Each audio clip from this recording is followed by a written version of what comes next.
Question number 64, paper 1. The problem is, consider the parabola y square equal to 8x. Let del 1 is the area of the triangle formed by the end points of the latter sectum and the point P half comma 1, and delta 2 be the area of the triangle by drawing the tangent at a point P and end of the latter sectum. Then find out the ratio of del 1 upon del 2. Okay. Problem is very simple. This is the simple property of the parabola. If the triangle area of the triangle joining the 3 points lying on the parabola is the twice times of the area of the triangle formed by the tangents on these points. Okay.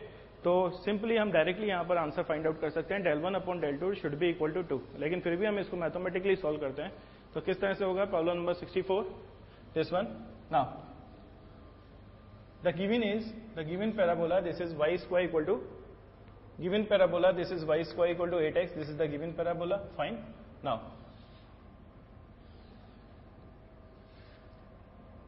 suppose this is the latter sectum. Okay, focus is 2 comma 0, so on. So ends of the latter sectum, that is 2 comma 4 and 2 comma minus 4. Fine. Now let the point P is half comma 2. Now the triangle is this one. Suppose I am taking this point as A and this point as B. Okay, so area of the triangle PAB, कौन सा वाला area? This one. तो that values is equal to 1 by 2.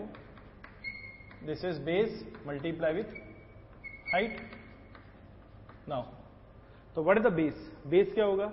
Suppose I am taking AB is the base, तो that values is equal to 8 unit. तो this is 1 by 2. Base is 8. और what is the height? Height क्या होगा? The difference between the x coordinate. यहाँ पर values of x क्या है? That values equal to 2, और इस वाली पॉइंट पे x की वैल्यूज क्या है? हाफ. तो इसका मतलब यहाँ पर जो डिफरेंस है वो क्या वैल्यूज किसकी इक्वल होगी? That values equal to 3 by 2. This is the height and that values is equal to 3 by 2. Okay, तो this is 1 by 2 base into height, this is 3 by 2. Fine. तो that values is equal to 6 unit square. Okay. Now अब हमें क्या करना है? हमें इन points पे P A B पर टेंजेंट प्लॉट करना है, और उस टेंजेंट से जो मेरे पास उन टेंजेंट से जो एरिया ट्राइंगल बनेगा उसका एरिया हमको फाइंड आउट करना है. नाउ तो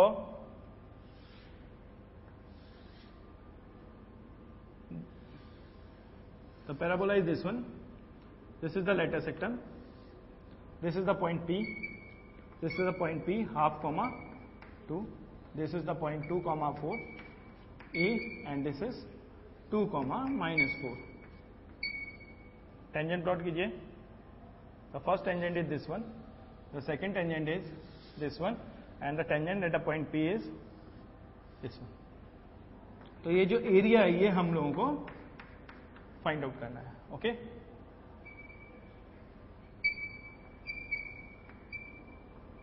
नाउ फर्स्ट ऑफ ऑल इस एरिया को फाइंड आउट करने के लिए हमें पहले equation of tangent find out करना पड़ेगा, और equation of tangent find out करके उनका इंटरसेक्शन पॉइंट फाइंड आउट करना पड़ेगा, और फिर हम easily area of the triangle find out कर सकते हैं. नाउ टेंजेंट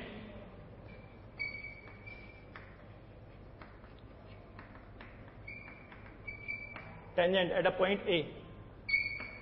नाउ अगर इक्वेशन मेरे पास y square equal to 8x है, इक्वेशन क्या है? y square equal to 8x. तो equation of tangent that value is equal to y square को y1 से रिप्लेस करेंगे और x को x प्लस x1 by 2 से. तो at a point this one a, this is 2 comma 4, this is y multiply with y1 is equal to 8x plus x1 by 2. Simplify करेंगे तो that values is equal to y, cancellation हो जाएगा, y equal to x plus 2. This is the first equation. Now tangent at point B, this is 2 comma minus 4, y multiply with 4 is equal to 8, this is x, y multiply with minus 4, 8 x plus 2 by 2. Okay, so that value is equal to y equal to minus x minus 2. This is the second. Now same as it is tangent at point P, this is half comma 2, y multiply with 4 is equal to 8 x plus half divided by 2. Simplify करेंगे, that value is equal to y 2x plus 1, that value is equal to 3. Equation 1 और equation 2 का intersection point हम find out करते हैं. Let the point is L. तो equation 1 and equation 2 solve equation 1 and equation 2 and equation 3. First अगर हम equation 1 और equation 2 और इक्वेशन 3 को सॉल्व करके इंटरसेक्शन पॉइंट फाइंड आउट करते हैं. अगर हम इक्वेशन 1 और इक्वेशन 2 को सॉल्व करेंगे then the intersection point will be -2, 0. Okay, equation 1 और इक्वेशन 2 को सॉल्व करेंगे the point is -2, 0. Equation 2 and equation 3 को हम सॉल्व करेंगे. अगर हम इसको सिंप्लीफाई करते हैं तो intersection point is -1, -1. Second is -1, -1. And अगर मैं इक्वेशन 3 और इक्वेशन फर्स्ट को सॉल्व करता हूं the intersection point is 1, 3. Okay, ये तीनों पॉइंट्स मेरे पास आ गए हैं. अब हम इन तीनों पॉइंट की हेल्प से हम area of the triangle find out करेंगे. ठीक है, एक बार नोट डाउन कीजिए.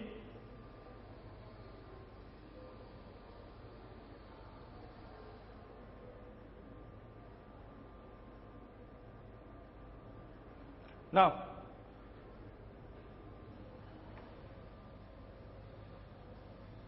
area of the triangle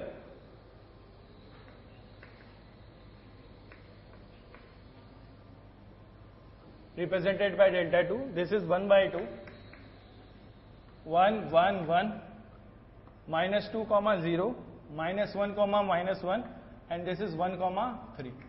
Modulus apply करेंगे because this is the area. Apply the property C2 minus C1 in the place C3 minus C1. That value is equal to 1 by 2. This is 1, 0, 0, -2. Okay, this is +1, -1, +3. ठीक, -2 that value is equal to +2, -1 +2 that value is +1 and +3. This is 0, -1 and 3. Open करेंगे. This is 1 by 2. This is 3 plus 3. That value is equal to 3 unit square. तो what is the values of delta 2? Delta 2 is equal to 3 unit square. हमारे पास पहले delta 1 की values क्या आई थी? The values of delta 1 is equal to 6 unit square. Now delta 1 by delta 2. That value is equal to 6 divided by 3. That value is equal to 2 is the answer. Fine. Complete कीजिए.